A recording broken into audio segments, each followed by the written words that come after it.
Alors nous voici arrivés à cette dernière partie, après avoir exploré pas après pas, après s'être questionné, et nous arrivons à cet endroit où effectivement l'histoire personnelle et collective se rejoignent, où la connaissance devient un engagement, où aimer devient aussi une façon d'agir sur le monde, où le passé et le futur sont reliés, et où finalement il s'agit bien de relier, intégrer, transmettre, de bâtir dans la conscience, et d'arriver à cet endroit où effectivement notre guérison est aussi celle de la guérison du monde. Alors oui, je pense que nous sommes aujourd'hui arrivés à un point de bascule, à un point de rupture et à un point comme sans issue. C'est-à-dire qu'après tant d'années à explorer notre histoire personnelle, à guérir les blessures, à chercher l'équilibre intérieur, à vouloir toujours plus, toujours mieux, alors certes je caricature, mais ça a quand même été une tendance, quelque chose tente à s'ouvrir à nouveau, à émerger, c'est-à-dire que il y a de la dimension de l'autre, il y a de l'altérité, il y a plus grand que soi, et j'ai vraiment ce sentiment que finalement ce qui était manquant à cette quête de soi, c'était vraiment la dimension de l'autre, c'était d'avoir une vision plus large, collective, plus consciente, plus libre, je dirais même plus aimante, de tout ce qui n'est pas soi, c'est-à-dire mon monde et le monde, de façon indissociable. Et que le monde, la dimension collective, était jusque-là manquant de la recherche personnelle et de la quête personnelle de bien-être, de guérison, de libération. Et donc que ce soit à un niveau thérapeutique, au niveau du coaching, en tout cas, quelque chose qui n'est pas suffisant quand il ne s'agit que de soi, même quand on est dans la contribution. Moi, j'ai toujours eu ce sentiment que la guérison individuelle appelle la réconciliation collective et que l'un et l'autre sont intimement et intrinsèquement liés. Comme si ce travail sur soi, en fait, qu'on croit intime, en fait, était non seulement un mouvement historique, organique, mais aussi un geste de civilisation. Alors, se connaître devient alors autre chose qu'un savoir ou qu'une façon d'être avec soi ou d'être bien. C'est un acte de reliance, c'est un acte de paix, c'est un acte d'amour. Et c'est vraiment aussi une façon d'habiter le monde avec lucidité et d'honorer ce qui a été déjà conçu, structuré, mais de ce qui a été pour créer aussi ce qui vient. Et donc, paradoxalement, la guérison vient aussi de la responsabilité, de l'engagement. Et construire, bâtir, ce n'est pas être dans l'illusion d'un futur parfait, mais dans la présence et dans le désir d'être désirant d'un futur conscient, enraciné et vivant. À mon avis, notre avenir ne peut pas s'inscrire ailleurs que sur une terre qui connaît ses origines, qu'un peuple qui aime la terre sur laquelle il vit, que des individus qui se connaissent, qui se sentent dignes, aimés, aimants, et qui s'ouvrent en confiance à ce qui vient, c'est-à-dire qui sont en mesure de se confier à la vie qu'ils considèrent aussi comme un organisme vivant. Certes, c'est l'essence de toute chose, c'est le mouvement, mais la vie, c'est aussi une partenaire. Donc, notre futur, il a véritablement besoin du passé pour éclore, pour se déployer, et notre passé a besoin d'être aimé pour nous en libérer de sa charge et nous donner vraiment son essence, l'enseignement, la clé, la leçon, et en tout cas prendre la leçon. Aujourd'hui encore, moi j'ai le sentiment que nous utilisons trop souvent l'histoire comme un levier, soit de peur, soit comme un déni, soit comme une arme de manipulation, mais elle pourrait tellement devenir une porte de paix et de réconciliation et de compréhension, de maturité et de responsabilité. Et un endroit où pas seulement dire plus jamais ça ou pas comme ça ou pas de cette façon-là, mais un endroit où dire voilà ce que je choisis parce que voilà qui nous sommes et voilà ce que nous choisissons d'être, d'incarner et d'agir dans le monde, ensemble. Donc, à mon sens, c'est pour ça que travailler sur notre histoire collective, non pas de façon clivante ni idéologique,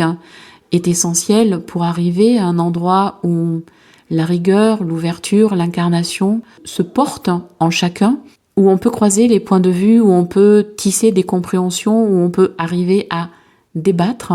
et à remettre du sens, en tout cas du sens commun et du sens partagé. Ce qui ne veut pas dire être d'accord sur tout. Je crois que le passé pourra alors être traversé et que nous pourrons aller de l'avant et nous délester de ce qui pèse encore, que ce soit au niveau de l'individuel que du collectif. Parce que le passé, en fait, c'est comme un linge. Il doit être lavé, séché, plié, rangé.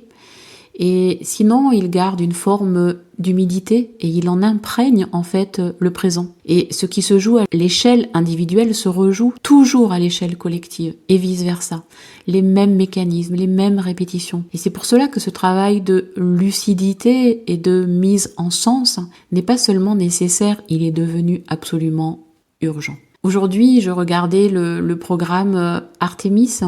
ceux qui se sont là envolés vers la Lune. Et que l'on soit d'accord ou pas, que l'on adhère ou pas, ça nous rappelle notre capacité à nous projeter à nouveau vers quelque chose d'immense, à repousser les limites de l'inconnu, à dialoguer avec le sacré dans une version peut-être plus moderne. Et c'est vrai que c'est grand et vertigineux. Et peut-être que le véritable basculement ne réside pas tant dans la distance que nous parcourons, mais dans la justesse de notre regard et de ce que nous donne à voir le réel, quand le regard, par exemple, de ces astronautes se pose sur la Lune ou sur les images qui ont été transmises et sur les couleurs. Et je souris parce que de ce que j'ai entendu ou lu, c'est magnifique en fait de voir comment, au-delà, voilà, de la mission, de ce qu'on en pense, etc.,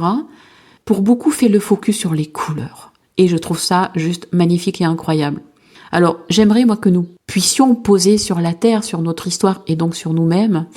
un regard aussi émerveillé, aussi responsable que celui que nous portons vers des étoiles, qu'il y ait des capsules dans le ciel ou pas. Et que l'un des défis de notre époque est peut-être d'habiter toutes les temporalités à la fois, le temps présent, celui de l'action, de l'amour, du choix, et le temps long, le temps plus lent, celui de la mémoire, de la transmission, de l'avenir. Et à cet endroit-là, je ne peux pas ne pas penser à la conception d'un enfant qui passe par un désir, par une conception, par des mois de grossesse, de maternité, jusqu'à la mise au monde, jusqu'à cette différenciation, cette toute première séparation entre l'enfant et la mère, et cette façon de grandir, de devenir plus autonome, indépendant, en tout cas d'être déjà singulier. Et je crois que la naissance est un rappel permanent de notre façon d'habiter différents espaces, l'intérieur du ventre, l'extérieur, façon organique d'habiter un temps, un espace et une façon structurée, charnelle d'être dans le monde et dans la vie. Tous ces défis-là, en fait, nous parlent d'amour. Et en fait, l'histoire est une histoire d'amour. Et cet amour nous rappelle combien nous sommes aimants, aimables, aimés, combien l'univers nous porte, combien il a besoin de nous et combien nous avons effectivement aussi besoin de lui. Alors, vivre dans le présent seulement nous couperait de la profondeur, vivre seulement dans le long terme nous éloigne de l'incarnation. Donc la clé, bien évidemment, c'est toujours de relier et d'incarner. Et comme les bâtisseurs de cathédrales, nous sommes présents toujours à la pierre que nous posons et conscients aussi de l'édifice qui nous dépasse. Et nous ne verrons peut-être effectivement pas l'achèvement de cette œuvre commune, de celle que peut-être nous allons rêver, penser, bâtir, élaborer pour demain et après-demain. Mais cela n'enlève absolument rien à la valeur du geste, à la beauté de ce désir et à la grandeur de la promesse que ça porte. Donc, nous sommes effectivement les héritiers d'une histoire, les passeurs d'un monde à venir, nous sommes des maillons vivants, nous sommes des enracinés et nous sommes encore en devenir. Et peut-être que la justesse, là, elle est d'agir évidemment dans l'ici et maintenant, tout en sachant que, en même temps, ce maintenant s'inscrit dans une continuité plus vaste, plus grande, infinie et éternelle. À mon sens, le développement personnel trouve sa vraie place et sa vraie raison d'être lorsqu'il cesse d'être centré seulement sur soi pour devenir